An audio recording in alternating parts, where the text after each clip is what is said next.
ब्रह्म महिमालेक शरणम ब्रह्म महिमालेक शरणम ब्रह्म महिमालेक शरणम। गुरु कृपा यूट्यूब चैनल तरफर अगणित दर्शक मानकु हार्दिक अभिनंदन जनाई आरंभ करने को जाउछि मासिक राशिफल। एही राशिफल आरंभ करने पूर्वरु आपण मानकु मोर विशेष अनुरोध, जेउ माने प्रथम करी आमर यही गुरु कृपा यूट्यूब चैनल को आसुछंती सेमाने गोटिए सब्सक्राइब करंतु और पाखरे आसुथिबा बेल आइकन को दबाई दियंतु, जहा द्वारा कि आमर जेउ समय रे वीडियो अपलोड हेबो सर्वप्रथमे आपण मानक पाखरे पहुंची पारिबो। आपण मानकु आउ एक अनुरोध, जेउ मानकर विवाह रे विलंब हेउछि, बारंबार विवाह भांगी जाउछि किंबा चाकरी करबा को चाही इंटरव्यू देई इंटरव्यू रे फेल हेउछंती, चाकरी होई पारु नाही, परिवार मध्यरे स्वामी स्त्री मध्यरे झगड़ा सबु बेले रहुछि, सेमाने सेमानंकर जन्म तारीख, जन्म समय, जन्म स्थान एही निम्न रे दिया जाउथिबा मेल आईडी रे प्रेरण करंतु। आम्भे ताहा गणना करी आपनकु सठिक उपदेश बताई देबु। आसंतु एबे जानिबा 2026 मसिया मई मासरे वृष राशि रो मासिक राशिफल।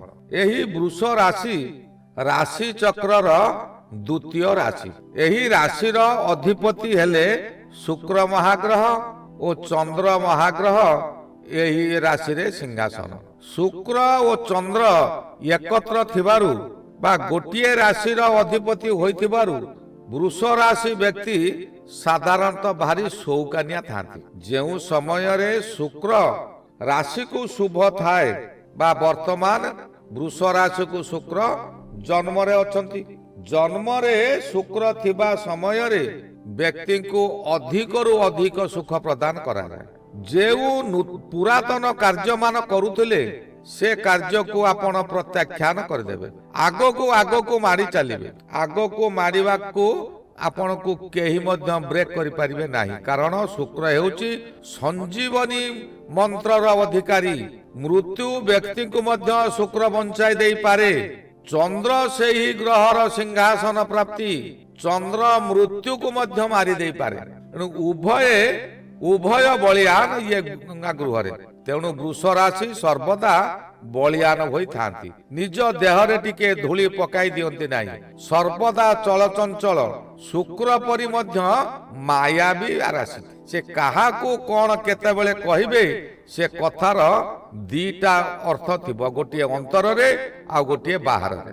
बृहस्पति महाग्रह एही समय रे द्वितीय रे भ्रमण करूछंती। जेउ समय रे बृहस्पति द्वितीय रे भ्रमण करुथांती व्यक्ति को धन धान्य रे परिपूर्ण करांती। द्वितीय रे बृहस्पति भ्रमण समय रे व्यक्ति जदि अविवाहित थांती तेबे यही समय रे तांकर विवाह प्रस्ताव आसी विवाह होई जाय। जेउ माने बहु दिनरु संतान पाई चिंतित अछंती सेमानकर यही समय रे संतान प्राप्ति हेबार जोग अछि। शुक्र मध्य संतान कारक, बृहस्पति मध्य संतान कारक, उभय ग्रह यही समय रे शुभ रे अछंती। द्वितीय रे बृहस्पति थिबा कारण रे आपण विगत 2 वर्ष रे जे कष्ट भोगिचंती बा द्वादश बृहस्पति जन्म बृहस्पति सेही कष्ट आपण एते भोगिचंती जे यही द्वितीय बृहस्पति रो फल आपण जानि परिबे नै, किंतु शुभ फल निश्चिंत मिलिबो। से फल आपण जानि पारु नथिबे। तथापि एही समय रे आपण को केउठारु हठात किछि धनर संधान मिलिबो। जेउ माने चाकरी आशाई थिले सेमानकु एही समय रे चाकरी रो संधान मध्य मिलिबो, चाकरी करि पारंती। एही समय रे व्यवसाय माने भल व्यवसाय करिवे। व्यवसाय रे पूर्वरु लाभ हेउ नथिला, एबे किंतु सेमानकर लाभ हेबो। किंतु एही बृहस्पति राशि रो शेष भाग रे थिबारु संपूर्ण शुभ फल देई परिबे नाही, अशुभ फल भी देबे नाही। ପରିବାର ମଧ୍ୟରେ ସୁଖ ଶାନ୍ତି ଫେରିବ, କିନ୍ତୁ ମଝିରେ ମଝିରେ ମନମାଳିନ ମଧ୍ୟ ହେଉଥିବ। ଏଇ ମନମାଳିନ ହେବା ହେଉଛି ରବିଙ୍କର କାମ।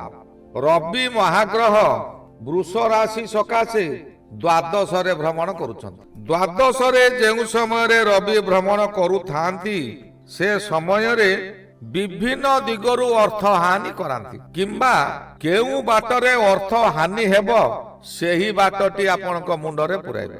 ରବି ହେଉଛି ଆତ୍ମା ଗ୍ରହ। ଆପଣଙ୍କର ଆତ୍ମାକୁ ଏପରି କରିଦେବ ଯେ ଆପଣ କାହାରି କଥାକୁ କର୍ଣ୍ଣପାତ ମଧ୍ୟ କରିବେ ନାହିଁ। ନିଜ ଇଚ୍ଛାରେ କାର୍ଯ୍ୟ କରିବେ। ନିଜ ଇଚ୍ଛାରେ କାର୍ଯ୍ୟ କରି ଆପଣ ନିଜକୁ ନିଜେ ବିପଦରେ ପଡ଼ିବେ। ଆପଣା ହସ୍ତେ ଜିହ୍ୱା ଛେଦି କେ ଅଛି ତାର ପ୍ରତିବାଦୀ। ଆପଣ ଯେଉଁ କାର୍ଯ୍ୟ କରିବେ ସେ କାର୍ଯ୍ୟରେ ଆପଣ ନିଜେ ହଇରାଣ ହେବେ, ଶେଷରେ ହତାଶ ହେବେ, ବହୁ ଧାର କରଜରେ ବୁଡ଼ି ରହିବେ। ଏଇ ଧାର କରଜ କରିବାର କାରଣ ହେଲା ଆପଣ ଏହି ସମୟରେ ବିଦେଶରେ ଥିବେ। ହଠାତ୍ ପରିବାରର କୌଣସି ବ୍ୟକ୍ତିଙ୍କର ଅଶୁଭ ଖବର ପାଇବେ, କିମ୍ବା ଶରୀର ଅସୁସ୍ଥ ହୋଇଛି, ଆପଣ ବାଧ୍ୟ ହୋଇ ଆପଣଙ୍କ ପାଖରେ ଅର୍ଥ ନଥିଲେ ମଧ୍ୟ ଧାର କରଜ କରି ଆପଣ ଘରକୁ ଆସିବେ, କିମ୍ବା ଯଦି ଘରେ ଥିବେ ହଠାତ୍ କୌଣସି ସ୍ଥାନରୁ କରଜ କରି ଆପଣ ସେ ବ୍ୟକ୍ତିଙ୍କୁ ମେଡିକାଲ ନେବେ ଓ ଭଲ କରିବାକୁ ଚେଷ୍ଟା କରାଇବେ। ତେଣୁ ଏହି ସମୟରେ କୌଣସି ନା କୌଣସି ବାଟରେ ଆପଣ ଧାର କରଜ କରି ନୟାନ୍ତ ହୋଇଯିବେ। କିନ୍ତୁ ସର୍ବଦା ପ୍ରଭୁଙ୍କ ଉପରେ ଧ୍ୟାନ ରଖନ୍ତୁ। ଧାର କରଜ ତ କରିବେ, ପ୍ରଭୁଙ୍କ ଉପରେ ଧ୍ୟାନ ରଖି ଧାର କରଜ କରନ୍ତୁ। କୌଣସି ନା କୌଣସି ବାଟରେ ଆପଣଙ୍କର ସେ କରଜ ଟଙ୍କା ସୁଝିବାକୁ ସକ୍ଷମ ହେବେ। ଯଦି ଆପଣ ପରମ ବ୍ରହ୍ମଙ୍କ ଉପରେ ଧ୍ୟାନ ନ ରଖିଛନ୍ତି ତେବେ କରଜଦାତା ମାନେ ଅଳ୍ପ ଦିନ ପରେ ଆପଣଙ୍କ ଉପରେ ଚାପ ପକାଇବେ। ଆପଣ ବାରମ୍ବାର ତାଙ୍କ ପାଖକୁ ଯିବେ କରଜ ଟଙ୍କା ପାଇଁ, ସେ ଟଙ୍କା ଦେବେ ନାହିଁ ଓ ସେ ଭାବିବେ ଯେ ଇଏ ବ୍ୟକ୍ତି ଆଉ ଆମକୁ ସୁଝି ପାରିବ ନାହିଁ। ତେଣୁ ବାରମ୍ବାର ସେ ଆପଣଙ୍କ ଉପରେ ଚାପ ପକାଇବ। ଆପଣ ବାଧ୍ୟ ହୋଇ ଲୁକାୟିତ ରହିବାକୁ ଚେଷ୍ଟା କରିବେ, କିନ୍ତୁ ଲୁକାୟିତ ମଧ୍ୟ ରହିପାରିବେ ନାହିଁ। କାରଣ ଆପଣଙ୍କର ସନ୍ତାନ ହୁଅନ୍ତୁ କିମ୍ବା ପରିବାରରେ କେହି ଲୋକ ହୁଅନ୍ତୁ ମେଡିକାଲରେ ଅଛନ୍ତି, ଆପଣ ନୁଚିବେ ବା କେଉଁଠି? ଏହି ସମୟରେ ଖାଲି ଆପଣ ଅପଦସ୍ତ ହିଁ ଅପଦସ୍ତ ଭୋଗିବେ। ସାମାନ୍ୟ ସାମାନ୍ୟ କଥାରେ ଆପଣ ଅତ୍ୟଧିକ କ୍ରୋଧିତ ହୋଇଯିବେ, ଯାହାଦ୍ୱାରା କି ଆପଣ ଭୁଲ କରି ବସିବେ। ମାସର 15 ତାରିଖ ଠାରୁ ରବି ମହାଗ୍ରହ ବୃଷ ରାଶିକୁ ଯିବେ।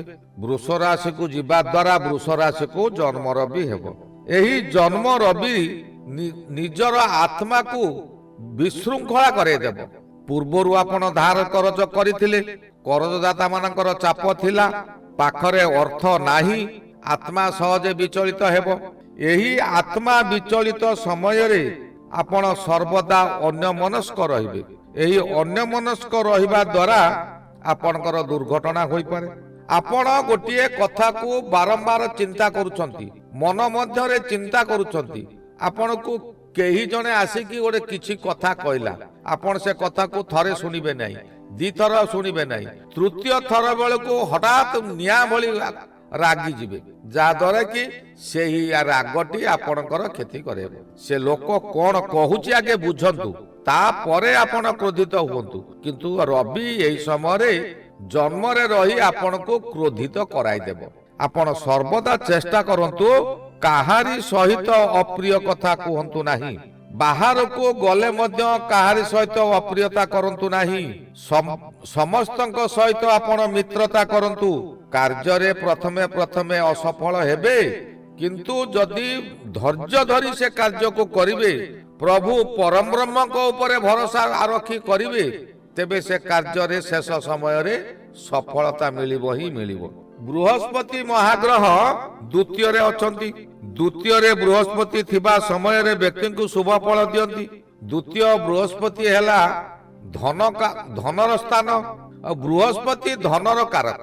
ଏହି ଧନର କାରକ ଗ୍ରହ ଧନ ଗୃହରେ ଥିବା ସମୟରେ ସମ୍ପୂର୍ଣ୍ଣ ଧନ ମିଳେ ନାହିଁ, କିନ୍ତୁ ଧନର ଆଭାସ ମିଳେ। ଯେ କୌଣସି କାରକ ଗ୍ରହ ଯଦି ସେହି କାରକ ଗୃହରେ ରହେ ତେବେ ତାର ଶୁଭ ଫଳ ଦେଇପାରନ୍ତି ନାହିଁ। ତେଣୁ ଧନର ସନ୍ଧାନ ମିଳିବ, ଆଗକୁ ଆଶା ଦେଖାଇବ, କିନ୍ତୁ ଧନ ସମ୍ପୂର୍ଣ୍ଣ ମିଳିବ ନାହିଁ, କିନ୍ତୁ ହଇରାଣ ହେବେ ନାହିଁ। ନିଶ୍ଚିନ୍ତ ଆପଣଙ୍କୁ ଆପଣଙ୍କର ଯେତିକି ଦରକାର ସେତିକି ନିଶ୍ଚିନ୍ତ ମିଳିବ। ଶନି ମହାଗ୍ରହ ବୃଷ ରାଶି ସକାଶେ ଏକାଦଶରେ ଭ୍ରମଣ କରୁଛନ୍ତି। ଏକାଦଶ ଶନି ଆପଣଙ୍କୁ ରାଜା ପରି ରଖାଇବ।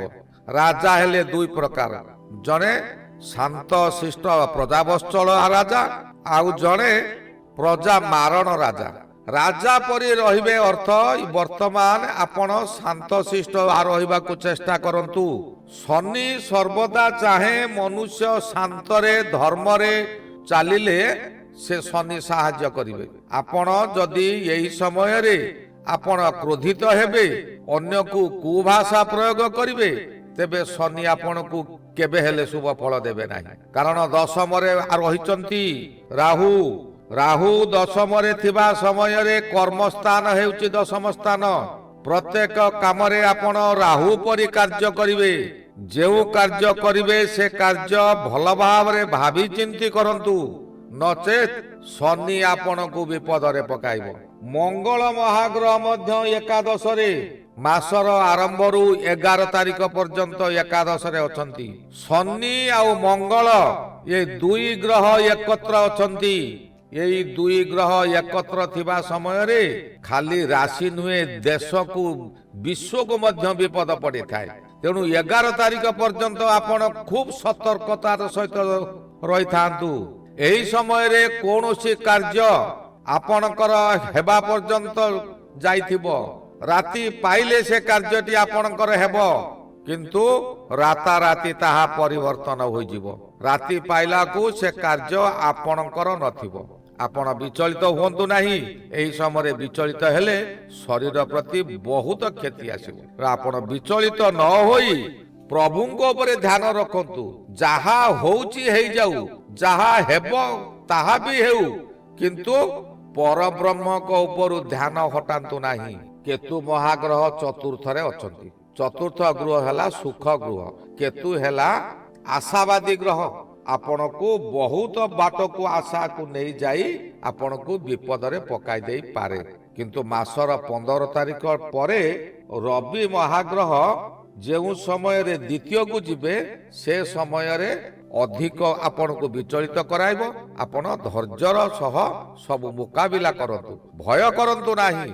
ଅନ୍ଧାର ପରେ ଆଲୋକ ନିଶ୍ଚିନ୍ତ ଆସିବ, ରାତ୍ରି ପରେ ଦିନ ନିଶ୍ଚିନ୍ତ ଆସିବ।